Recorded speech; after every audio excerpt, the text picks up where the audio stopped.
pa ba ang hindi kaya ng isang Jillian Ward?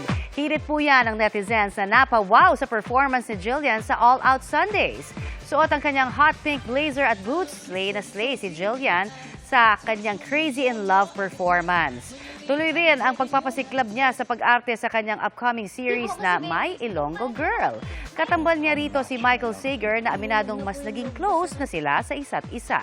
Sa GMA Integrated News interviews, emosyonal ding ibinahagi ni Jillian ang pinagdaanan ng kanyang pamilya matapos maghiwalay ang kanyang mga magulang noong nakaraang taon.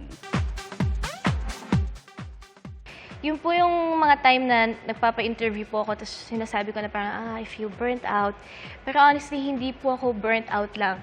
Talagang emotionally exhausted po ako kasi may time na nakikinig ko yung parents ko na nag-uusap sila ng madaling araw bago ako mag-taping. Tapos, I have to act like hindi ko naririnig yung mga conversations nila.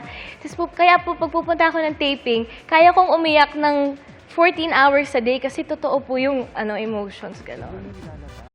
Mga kapuso, maging una sa saksi.